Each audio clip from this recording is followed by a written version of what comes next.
বছরকে বিদায় জানিয়ে বাংলা নতুন বছরকে স্বাগত জানাতে প্রতি বছর পহেলা বৈশাখ উদযাপন করা হয়। আর এই পহেলা বৈশাখে মঙ্গল শোভাযাত্রা যেন এক নতুন মাত্রা। প্রতি বছরই এই দিনটিতে বাংলাদেশে ঢাক ঢোল পিটিয়ে শোভাযাত্রার আয়োজন করা হয়। ঢাকা বিশ্ববিদ্যালয়ের চারুকলা ইনস্টিটিউট থেকে প্রধান মঙ্গল শোভাযাত্রা বের হয়। দেশের বিভিন্ন এলাকায়ও নতুন বছরকে স্বাগত জানিয়ে বর্ণিল আয়োজনে শোভাযাত্রা বের করা হয়। মঙ্গল শোভাযাত্রায় তুলে ধরা হয় বাঙালি সংস্কৃতির নানা দিক, আর এগুলো ফুটিয়ে তোলা হয় রং তুলির আঁচড়ে তৈরি নানা চিত্র, মুখোশ আর প্রতীকের মাধ্যমে।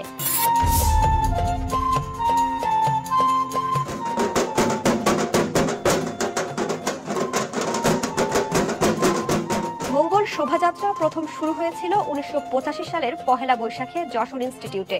এরশাদ বিরোধী আন্দোলন তখন তুঙ্গে। সে সময় সবাইকে একই ছাদের নিচে আনার চেষ্টা করছিল সম্মিলিত সাংস্কৃতিক জোট।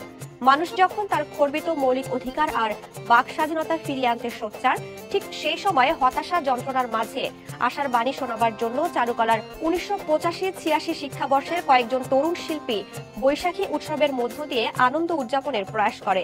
দেশের লোকজ সংস্কৃতি উপস্থাপনের মাধ্যমে মানুষকে ঐক্যবদ্ধ করার চেষ্টা করে। এরই ধারাবাহিকতায় শোভাযাত্রার আয়োজন করা হয়। এর মধ্য দিয়েই 1986 সালে বাংলাদেশে প্রথম পহেলা বৈশাখের শোভাযাত্রা শুরু। পরবর্তীতে তা সারা দেশে ছড়িয়ে পড়ে ও জাতীয় পর্যায়ে রূপ লাভ করে।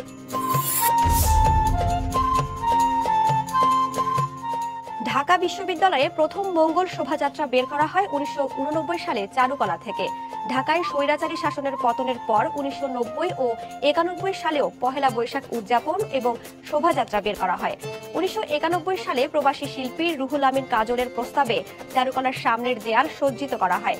চট্টগ্রাম বিশ্ববিদ্যালয়ে প্রথম মঙ্গল শোভাযাত্রা অনুষ্ঠিত হয় 2008 সালে। ঢাকায় জগন্নাথ বিশ্ববিদ্যালয়ে প্রথম মঙ্গল শোভাযাত্রা হয় 2014 সালে। সে সময় একটি বাঘ এবং বক তৈরি করে জগন্নাথ বিশ্ববিদ্যালয়ের চারুকলা বিভাগ। সেটা নিয়ে প্রথম মঙ্গল শোভাযাত্রার আয়োজন করা হয়। 2015 সালে পরাক্রমশীলতার প্রতীক হিসেবে বড় একটি হাতি বানানো হয়েছিল।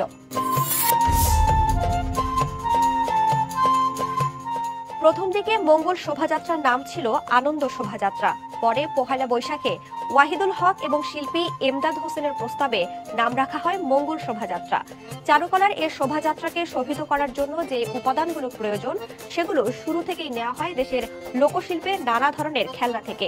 এর বাইরে ঘোড়া, নকশি পাখা, ফুল, প্রজাপতি, মানুষ, প্রকৃতি এগুলো শোভাযাত্রায় স্থান পেতে থাকে।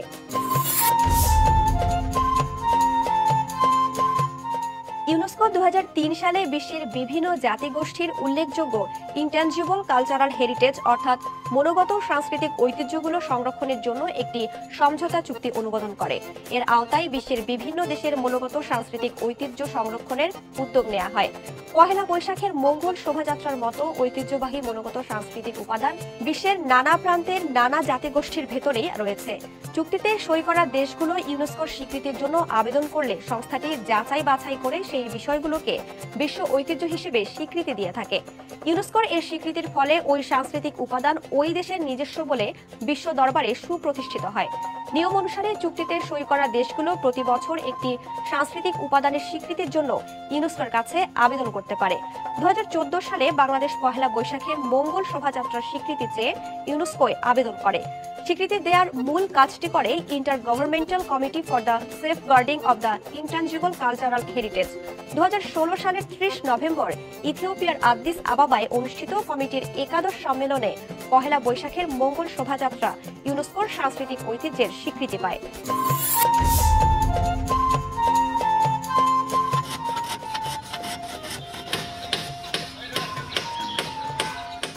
মঙ্গল শোভাযাত্রার বিশেষ দিক হচ্ছে এটি আয়োজন করার ক্ষেত্রে কোনো বাণিজ্যিক প্রতিষ্ঠানের সহায়তা নেওয়া হয় না। চারুকলার শিক্ষক, শিক্ষার্থী বা চিত্রশিল্পীদের অনেকে তাদের চিত্রকর্ম বিক্রি করে যে অর্থ পান তাই মঙ্গল শোভাযাত্রা আয়োজনের মূল উৎস। আগে শোভাযাত্রায় ব্যবহৃত মুখোশ বা নানা উপকরণ নিলামে তোলা হতো। সেখান থেকে যে অর্থ পাওয়া যেত তা পরবর্তী সময়ে শোভাযাত্রায় খরচ করা হতো। এখন চারুকলার শিক্ষক শিক্ষার্থীরা 1 মাস আগে থেকেই এই কাজটি শুরু করেন। 1 মাস আগেই শিল্পকর্ম বিক্রি শুরু হয়।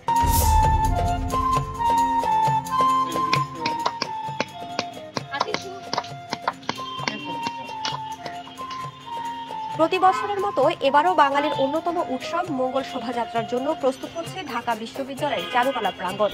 বর্ণিল এই আয়োজনকে প্রাণবন্ত করতে বরাবরের মতো দিনরাত কাজ করছেন শিক্ষক শিক্ষার্থীরা।